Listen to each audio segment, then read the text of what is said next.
पछिल्लो अपडेट अहिले पोस्टमार्टम भर्खरै सिद्धियो भन्ने छ। हामीले रिपोर्ट पाइसकेका छैनौँ, अब फाइनल रिपोर्ट हेर्न बाँकी छ। तर दिलमाया बहिनी, गायिका बहिनीको अन्तिम धोको, अन्तिम इच्छा, मर्नु अगाडिको इच्छा आफ्नो लास आफ्नो गाउँमा जाओस् भन्ने रहेछ र यो इन्टरभ्यू गरिरहँदा उनको लास उनको गाउँमा लाने अन्तिम तयारी छ। बहिनी दिलमाया लोक सङ्गीतमा सफल हुँदै अगाडि बढ्नुभयो। लाली गुराँस टिभीका हाम्रा कमल सरगमजीले उहाँलाई मौका दिनुभयो र उहाँप्रति म हार्दिक श्रद्धाञ्जली व्यक्त गर्छु। जहाँसम्म मलाई लाग्छ घटनास्थलको प्राकृतिक मुचुल्का उठाउँदा, त्यसको बारेमा पाटो पक्षको विषयमा अनुसन्धान गर्दा र घरबेटीहरूको कुरा सुन्दा, जस्तो कि 1 बजे एउटा स्ट्याटस उनले पोस्ट गरेकी हुन्छन्, जिन्दगीदेखि हारेको, थाकेको, बाँच्न मन नभएको, यो धरती छोडेर जाने कुरा उनले गर्छिन्। र त्यसपछि घरबेटी बुढाबुढीले पनि स्पष्ट रूपमा भन्दा पनि अलि अप्रत्यक्ष रूपमा सङ्केत गर्नुभएको छ यो हत्या हो कि भन्ने। तर प्रारम्भिक मुचुल्कामा त प्रहरीले यो आत्महत्यातिर सङ्केत गरेको थियो नि यो घटनालाई। अब यस्तो हो, हेर्नुहोस्, म कुरा नचपाइकन गर्ने मान्छे, योभन्दा अगाडि पनि उहाँले आत्महत्या सुसाइड अटेम्प्ट गरेको हुनाले कतै आत्महत्या त होइन भन्ने कुरा एउटा छ। फेरि उहाँको घटनास्थलमा मोबाइल भेटिएको छैन, याद गर्नु होला, पोइन्ट टु बी नोटेड। अहिलेसम्म पनि भेटिएको छैन, अहिलेसम्म भेटिएको छैन, कहाँ गयो त? अथवा यसो भन्नु न, दिलमायाको जिन्दगी नै समाप्त हुने गरी एउटा कलकलाउँदो भरभराउँदो उमेरमा यति राम्रो गायिका, उहाँको स्वर सुन्नुहोस् त कस्तो मिठासपूर्ण छ। दर्शकबिन स्वागत छ। यतिखेर हामी गायिका सुनार मृत्यु प्रकरणमा बोलिरहेका छौँ र यो विषय निकै नै पेचिलो बन्दै गएको छ। उनका प्रेमीले पहिलो जुन बयान दिएका थिए त्यो बयान एकाएक झुटो साबित हुँदै गएपछि पछिल्लो समय प्रहरी पनि अचम्मित परेको छ र यो विषयमा थप अनुसन्धान गरिरहेको छ। प्रहरीले ती प्रेमी भनिने सूर्य भन्ने ती प्रेमीलाई चाहिँ लगातार चाहिँ सोधपुछ गरिरहँदाखेरि उनले जुन सल फ्यालेका थिए, त्यसपछि हराएको मोबाइलको विषयमा पनि निकै नै तथ्यहरू खुल्न आएका छन्। यो विषयमा बोल्नको लागि आज हामीसँग हुनुहुन्छ पुण्य गौतमजी, स्वागत छ यहाँलाई। धेरै धेरै धन्यवाद। नमस्ते। के छ यो विषय, तपाईँले हेर्नु भएको छ, बुझ्नु भएको छ? अब म ठ्याक्कै यकिनका साथ भन्न सक्दिनँ, तर मलाई अहिले शङ्का भएर मैले अहिले फोन गरेका थिएँ हाम्रो कमल सरगमजीलाई। हजुर, उहाँको स्टुडियोमा मैले एकचोटि भेटेँ जस्तो लाग्यो दिलमाया बहिनीलाई, दिलमाया सुनवारलाई, किनभने मलाई हल्का याद आयो क्या, कतै उहाँ पो हो कि भन्ने मेरो सबकन्सियस माइन्डले ठम्ब्यायो। यदि त्यो हो भने म बडो दुखी छु, किनभने मलाई अलिकति याद हुँदासम्म उहाँसँग हामीले चिया खाएका थियौँ। बहिनी दिलमाया लोक सङ्गीतमा सफल हुँदै अगाडि बढ्नुभयो। लाली गुराँस टिभीका हाम्रा कमल सरगमजीले उहाँलाई मौका दिनुभयो र उहाँप्रति म हार्दिक श्रद्धाञ्जली व्यक्त गर्छु। र उहाँको जीवन अत्यन्तै वियोगान्तक कथाले भरिएको रहेछ। उहाँको जिन्दगी एउटा दुखिया गायिकाको जिन्दगीको रूपमा अवस्था आयो। उहाँलाई पारिवारिक सुख चैन कहिल्यै मिलेनछ र पछिल्लो समय उहाँ लगभग डिप्रेसनको शिकार हुनुभएको रहेछ। योभन्दा अगाडि पनि विष सेवन गर्नुभएको रहेछ, पोइजन खानुभएको। त्यतिखेर हाम्रो लाली गुराँसको कमलजीले लिएको इन्टरभ्यूमा स्पष्ट रूपमा उहाँले आफ्नो जिन्दगी छोटो भएको तर्फ सङ्केत गर्नुभएको रहेछ। उहाँलाई जिन्दगीसँग यति धेरै वितृष्णा किन उहाँलाई जिन्दगीसँग मोह भएन?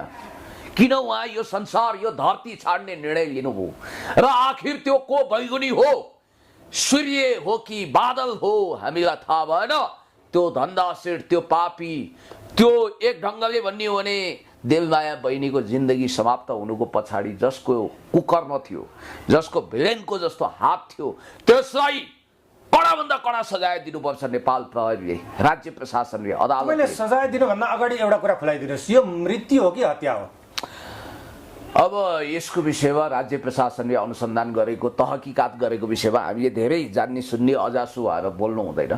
तर तथ्यहरू हेर्दाखेरि, प्रमाणहरू जुटाउँदै ल्याउँदाखेरि, अब यो जो सलको कुरा गर्नुभयो, अरू कुरा गर्नुभयो, हामीले एभिडेन्सको आधारमा कुनै पनि चिज दुध पानीको पानी छुट्याउनु पर्छ। मैले त अस्ति पनि भनेको थिएँ, हत्यारा जो सुकै होस्, त्यो कसैको दाई होस्, प्रेमी होस्, बाउ होस्, छोरो होस्, अपराधी भनेको अपराधी हो। आकाश पाताल दुई पाताल यत्र तत्र सर्वत्र तीन त्रिलोक 14 भुवन जताततैबाट पनि खोजेर कडाभन्दा कडा सजाय दिनुपर्छ भन्ने मेरो मान्यता हो। जहाँसम्म मलाई लाग्छ घटनास्थलको प्राकृतिक मुचुल्का उठाउँदा त्यसको बारेमा पाटो पक्षको विषयमा अनुसन्धान गर्दा र घरबेटीहरूको कुरा सुन्दा, जस्तो कि 1 बजे एउटा स्ट्याटस उनले पोस्ट गरेकी हुन्छन्, जिन्दगीदेखि हारेको थाकेको बाँच्न मन नभएको यो धरती छोडेर जाने कुरा उनले गर्छिन्। र त्यसपछि घरबेटी बुढाबुढीले पनि स्पष्ट रूपमा भन्दा पनि अलि अप्रत्यक्ष रूपमा सङ्केत गर्नुभएको छ यो हत्या हो कि भन्ने। तर प्रारम्भिक मुचुल्कामा त प्रहरीले यो आत्महत्यातिर सङ्केत गरेको थियो नि यो घटनालाई। अब यस्तो हो हेर्नुहोस्, म कुरा नचपाइकन गर्ने मान्छे, योभन्दा अगाडि पनि उहाँले आत्महत्या सुसाइड अटेम्प्ट गरेको हुनाले कतै आत्महत्या त होइन भन्ने कुरा एउटा छ। फेरि उहाँको घटनास्थलमा मोबाइल भेटिएको छैन, याद गर्नु होला, पोइन्ट टु बी नोटेड। अहिलेसम्म पनि भेटिएको छैन। अहिलेसम्म भेटिएको छैन, कहाँ गयो त? अथवा यसो भन्नु न, दिलमायाको जिन्दगी नै समाप्त हुने गरी एउटा कलकलाउँदो भरभराउँदो उमेरमा यति राम्रो गायिका, उहाँको स्वर सुन्नुहोस् त कस्तो मिठासपूर्ण छ, कति दर्द भरा छ। वास्तवमै उहाँ रुँदै रुँदै गाएको त्यो गीतहरू अहिले टिकटकमा भाइरल भएको छ, भिडियो क्लिप्सहरू। एक हिसाबले हेर्दा उनलाई जिन्दगी यो धरती एक हिसाबले भन्नुपर्दा 84 लाख जुनीहरूमध्ये सबैभन्दा उत्कृष्ट जीवन मान्छेकै जीवनबाट टाटा बाई बाई गर्न, अलविदा गर्न उक्साउने अथवा भड्काउने अथवा बाध्य पार्ने को हो? एक हिसाबले भन्नुपर्दा यो दुईटा कुरा हो। हत्या हो भने हत्यारालाई कतै पनि उन्मुक्ति हुनु हुँदैन, छुट दिनु हुँदैन, हत्या पनि हुन सक्छ। आत्महत्या भने यो दुरुत्साहन नै हो, उनलाई आत्महत्या गर्न बाध्य कसैले बनाएको छ। भलै उनको त्यो स्ट्याटस नक्कली हो असली हो, कसैले उनको मोबाइल थुतेर आफूले उनलाई सिद्ध्याएर अनि त्यसपछि अन्तिममा पानीमाथिको ओवानो बन्ने अथवा आफ्नो अपराध र कर्तुत ढाकछोप गर्ने गरी एक हिसाबले भन्नुपर्दा मलाई त लाग्छ यो अहिले जेलमा सडिरहेका छन् नि कुख्यात चार्ल्स सोब्राज, जसलाई बिकिनी सिरियल किलर भनेर चिनिन्छ, त्यो भन्दा पनि चलाखीपूर्ण तरिकाले हत्या गरेको, हत्या हो भने आत्महत्या हो भने पनि उनी स्वेच्छाले आत्महत्या गरेको होइन, दुईचोटि भयो। उनलाई उक्साइएको हो र ताज्जुब के लाग्छ भने जब उनले पहिलोचोटि सुसाइड एटेम्प्ट गरिन् नि, आत्महत्याको प्रयास गरिन् नि, त्यसपछि उनका आफन्तले उनलाई संरक्षण गर्नु पर्थ्यो, उनलाई राम्रो ट्रिटमेन्ट गर्नु पर्थ्यो, उनको बारेमा खोजीनिधि गर्नु पर्थ्यो, त्यो पनि भएन छ। उनी एक हिसाबले चारैतिरबाट एक्लिएर माया प्रेम नपाएर एउटा भड्किएकी नारी थिइन्, जसलाई सम्हाल्ने माया प्रेमको उपचार दिने कोही पनि थिएनन्। त्यो एउटा लभ थेरापी भन्छ क्या यस्तोको लागि, जो मान्छे जेबाट कुण्ठित भएको छ, जेबाट पीडित भएको छ उसलाई त्यही उपचार दिनुपर्छ।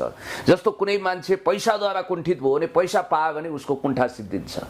यिनको कुण्ठा चाहिँ दिलमायाको सबभन्दा ठुलो कुण्ठा पीडा, उनी प्रेमको भोको रहेछन्, प्रेमको तृष्णा उनलाई जाग्यो, उनलाई पनि माया गर्ने कोही होस्, उनको अगालोभरिको प्रेमीले उनलाई जिन्दगीभरि माया गर्न सकोस्, तर त्यो चाहना उनको कहिल्यै पुरा भएन। कठेबरा बहिनी यो धरती छोडेर उनी बिदा भएकी छिन्, हामी एकदम स्तब्ध भएका छौँ। मेरो त हजारौँ बिछीले टोकेको भन्दा बढी पीडाको आँसु झर्यो र राजगोमनले ठोके जस्तै पीडा भयो। पैताला मुनिको जमिन भासियो, टाउको मुनि माथिको आकाश खस्दा। हुन त प्रहरीले उनका प्रेमी भनिएका सूर्य श्रेष्ठलाई तुरन्तै पक्राउ गर्यो होइन, तर घटनाको मुचुल्का उठाउँदाखेरि चाहिँ सामान्य आत्महत्या नै हो भनेर प्रहरीले भनि नै रहेको थियो। तर त्यो स्थानमा चाहिँ मृत्यु भएको त्यो जुन झुन्डिएको पासो लागेको भनेको सल नभेटिनु, मोबाइल नभेटिनुले प्रहरीलाई पनि अलिकति शङ्का उब्जाएको थियो। पछि उनका प्रेमीसँग बयान लिने क्रममा उनले उनको मृत्यु भइसकेको र आफू अतालिएर त्यो सल फ्यालेको भन्दा पनि पछि जुन सिसिटिभी फुटेज लगायतका प्रमाणहरू भेटिसकेपछि चाहिँ उनले चाहिँ त्यहाँ आफू साँच्चै नै त्यो घटना भएको समयमा त्यहाँ रहेको भनेर खुलाएका छन् नि। भनेपछि एकपछि अर्को सत्य बोल्दै जाँदा कतै हत्यारा उनी त होइनन् भन्ने शङ्का धेरैमा छ। तपाईँलाई के लाग्छ? शङ्काको सुई कम्पास त्यतातिर तिर्स्यो। तपाईँले भने जस्तै घटनास्थलको प्रकृति हेर्दा र सारा घटनाको साङ्गोपाङ्गो अध्ययन गर्दा कतै त्यो गडबडी त छैन, हत्यै त होइन भन्ने कुरोको आधार बलियो हुँदै आएको छ। आत्महत्या हो भने पनि आत्महत्या किन भयो, के कारणले भयो, दुरुत्साहन गर्ने को हो त्यसलाई समाजले चिनेको छ र प्रशासनले पनि चिन्छ र कडाभन्दा कडा कारवाही गर्छ। यो केस त्यतिकै रफादफा भएर जानु हुँदैन, तर अहिले धेरै बलियो सम्भावना हत्याको हुनसक्छ। मलाई नेपाल प्रहरीको एकजना रिटायर आइजीले भन्नुहुन्थ्यो, जस्तो नेपालको प्रहरी भनेको इन्टरपोलको इभ्यालुएसनमा संसारकै उत्कृष्ट प्रहरी मध्ये एक हो। जस्तो कि तपाईँलाई थाहा छ सत्य सेवा सुरक्षणमको मन्त्र जप्ने नेपाल प्रहरी इन्भेस्टिगेसनमा काबिल छ। तर दुई कुराले उसको नौनारी गलाउँछ। एउटा दबाब र प्रभाव याद गर्नु होला शक्ति केन्द्रको। दोस्रो कुरो भनेको चाहिँ जस्तो फास्ट ट्र्याकमा गएर फाइल बन्द गर्ने चाहना कतिपय प्रहरी अफिसरको हुँदो रहेछ। उहाँहरूलाई थाहा हुन्छ तर आत्महत्या भन्नासाथ लफडा भयो नि त, खर्च लाग्यो, लफडा भयो, त्यसका प्रमाणहरू जुटाउनु पर्यो। मतलब हत्या भन्नासाथ वा आत्महत्या दुरुत्सान भन्नासाथ होइन। आत्महत्या स्वेच्छाले गरे भन्ने बित्तिकै लगेर मुचुल्का उठाएर अब त्यसपछि यता पोस्टमार्टम रिपोर्ट आउने बित्तिकै आर्यघाटमा गएर सद्गत गर्न सकियो, घाटमा लगेर सेलाउन सकियो। तर जब तपाईँ हत्या भन्नुहुन्छ भने त्यसको लागि तथ्य चाहियो, प्रमाण चाहियो, अदालत जानु पर्यो। प्रहरीले त्यो लफडा गर्नु सट्टा अथवा आत्महत्या दुरुत्सान भन्नासाथ सुसाइड नोट ठ्याक्क छ भने त होला सजिलो हो, होइन भने सुसाइड नोट त छ नि त, फेसबुक स्ट्याटस नै लेखेर सुसाइड नोटमा फेरि म फलानाको कारण बाध्य भई भनेको छैन नि त, गाह्रो त्यहाँ छ। कसैको कारणले बाध्य भएको होइन, सुसाइड नोट चाहिँ हो तर सुसाइड नोट नक्कली हो कि सक्कली हो। जस्तो कि हत्यालाई आत्महत्या बनाउनको लागि सुनियोजित रूपमा उनको मोबाइल कब्जा गरेर उनलाई झुन्ड्याएपछि वा उनलाई सिद्ध्याएपछि त्यो खालको सुसाइड नोट लेखेको हो कि त्यहाँ दुरुस्त। या त मेरो शङ्का के हो भने पहिलो कुरो हत्या पनि हुन सक्छ, दोस्रो कुरो आत्महत्या दुरुत्सान पनि हुन सक्छ, शुद्ध आत्महत्या चाहिँ होइन है भन्ने मेरो ठहर छ। यदि शुद्ध आत्महत्या हो स्ट्याटस आउनु भन्दा पहिले नै उनको मृत्यु भएको थियो, तपाईको संकेत त्यही हो? It may possible or not, यसै म एक्चुअली आई कान्ट से। तर एउटा कुरो चाहिँ पक्का के हो भने उनलाई मर्न बाध्य तुल्याइएको, मर्न। उनी त्यत्तिकै यो कलकलाउँदो उमेर छाडेर यो धरती छाडेर जान चाहँदैनथिन् र मेरो विचारमा उनी केही गर्न चाहन्थिन्, करियर बनाउन चाहन्थिन्, लोकदोरी क्षेत्रमा छुट्टै आफ्नो इमेज बनाउन चाहन्थिन्। नेपालको लोक सङ्गीतमा उनको आफ्नो छुट्टै एउटा नाम पनि बन्दै थियो। तर यी सब चिजलाई त्यागेर जिन्दगी समाप्त पार्नु भनेको सजिलो छैन। आफ्नो जिन्दगीप्रति कति मोह हुन्छ। मैले एकजना क्यान्सर रोगी भेटेको थिएँ 90 वर्षको, तर उनलाई अझै अझै अझै धेरै बाँच्न मन थियो, पीडा धेरै थियो, दर्द हुन्थ्यो, तर पनि मान्छे त्यसरी जिन्दगी बाँच्न चाहन्छ। तर कसैले पनि कलकलाउँदो उमेर समाप्त पार्न चाहँदैन र यो ढङ्गले जुन चलखेल भएको छ यसमा म के भन्न चाहन्छु भने कुनै पनि तत्त्वले यो अनुसन्धानमा प्रभाव पार्नु हुँदैन। सुन्दैछु यो फाइल क्लोज गर्न र यो केसलाई रफादफा गर्नको निम्ति प्रयत्न गरिँदैछ रे। खबरदार, नेपाल प्रहरीप्रति हाम्रो विश्वास छ, राज्य प्रशासनप्रति विश्वास छ। र म तपाईँलाई एउटा कुरा भनौँ, जस्तो प्रहरीको जागिरको एउटा बाध्यता, एकछिनको लागि तपाईँ इन्सपेक्टर वा डिएसपी हुनुभयो, तपाईँ देशभक्त हुनुहुन्छ, तपाईँ जनप्रिय हुनुहुन्छ, तपाईँलाई जनताका एजेन्डाहरू चित्त बुझ्छ। एकछिनको लागि महँगी विरुद्ध पुण्य गौतम आन्दोलनमा आयो, जयकिशन बस्नेतजी आन्दोलनमा आउनुभयो। तपाईँ कस्तो त्यो आन्दोलनप्रति तपाईँको 100% होइन 1000% समर्थन छ। अनि गृहमन्त्री अथवा तपाईँका माथिका हाकिमको आदेश आउँछ, तिनलाई कटबासको लट्ठीले टाउकै टाउकामा हान्नु अथवा टियर ग्यास छोड्नु अथवा रबरका गोलीसम्म छोड्नु अथवा यस्तो पनि हुनसक्छ कि सिद्ध्याइदिनु भन्ने आदेश आयो भने सिद्ध्याउनु पर्ने रहेछ नि त। आदेशका दिएको बयान म एकचोटि तपाईँलाई भन्छु ल। बिहान उड्ता झुन्डिएको अवस्थामा देखेपछि आत्तिएर भागे म, हतार हतार सल निकालेँ, त्यसपछि डराएर त्यो सल लिएर म बाहिर निस्केँ। उनले दिएको बयान यही हो। यसमा तपाईँलाई विश्वस्त हुनुहुन्छ तपाईँ? सूर्यले हजुर, मलाई शङ्का छ, यो शङ्कास्पद बयान हो। Lots of doubt. मलाई लाग्छ यो सबभन्दा ठुलो कुरो उनको मोबाइल किन भेटिएन आत्महत्या स्थलमा, यो त गम्भीर रहस्य छ। अनि तपाईँहरूले घरबेटीको पनि प्रतिक्रिया सुन्नुभयो। हुन त यसको विषयमा हत्या नै हो भनेर किटानी जाहेरी गरेर हिजो उनका बुवाले पनि निवेदन दिइसक्नु भएको छ, उजुरी दिइसक्नु भएको छ। लेट्स सी, हेर्दै गरौँ।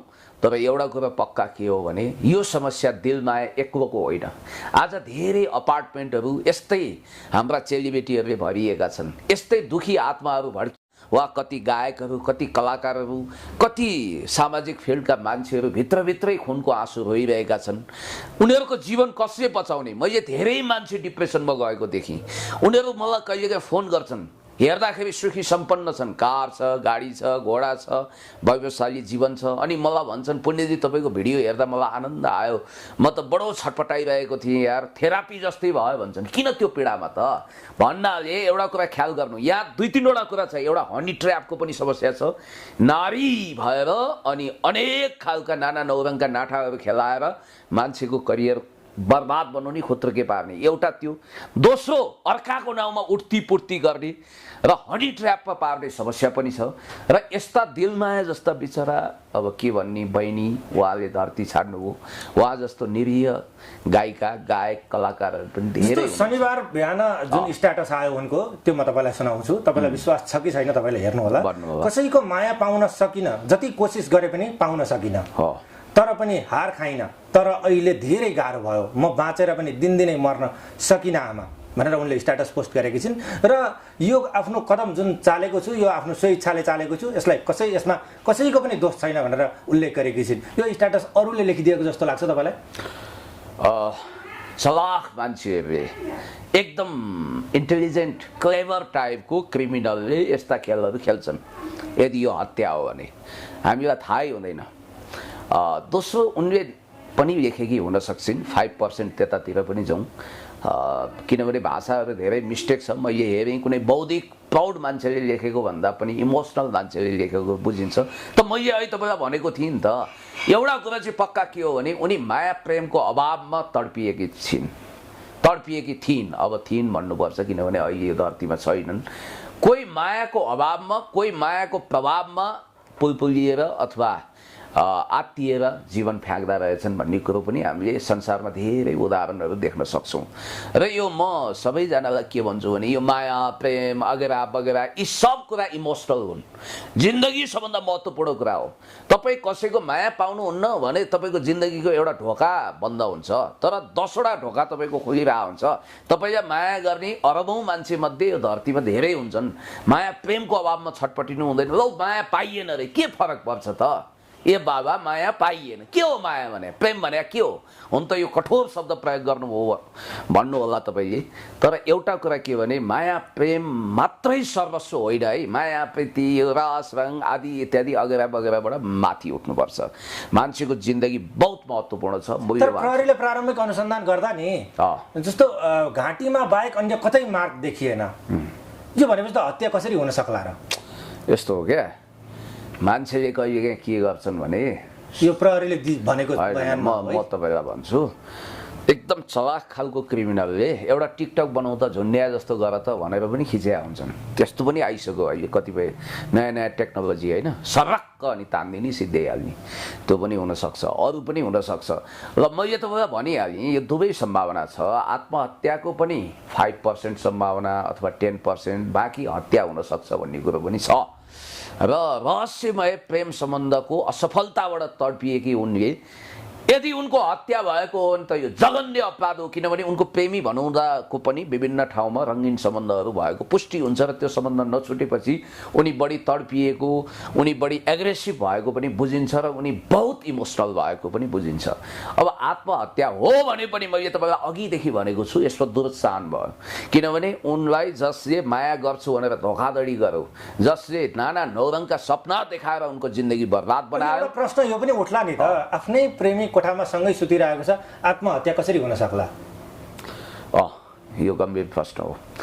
त्यही कुरोतर्फ घरबेटीले सङ्केत गरेका छन्, किनभने राति 12-1 बजेको घटना याद गर्नु होला र बाहिर आएर उनीहरूलाई शङ्का पनि लागेछ। त्यो घरबेटीले भनेका छन्, तपाईँले भिडियो हेर्नुहोस्, को डुलिरहे जस्तो, के भइरहे जस्तो उनीहरूलाई लाग्यो अरे। त्यसपछि उनीहरूले के भयो भनेर चाहिँ सोच्या रहेछन्। तर अब यो जम्मै बढी बनाउ रहस्यपूर्ण घटनाको बारेमा प्रहरीले अनुसन्धान गरेर टुङ्ग्याओस्, दुधको दुध पानीको पानी छुट्याओस् र अदालतले सो बमोजिम कसुरदार कोही ठहरिन आए कडाभन्दा कडा सजाय दिनुपर्छ। हस्, महत्त्वपूर्ण संवाद गरौँ। यहाँलाई धेरै धेरै धन्यवाद। Thank you so much.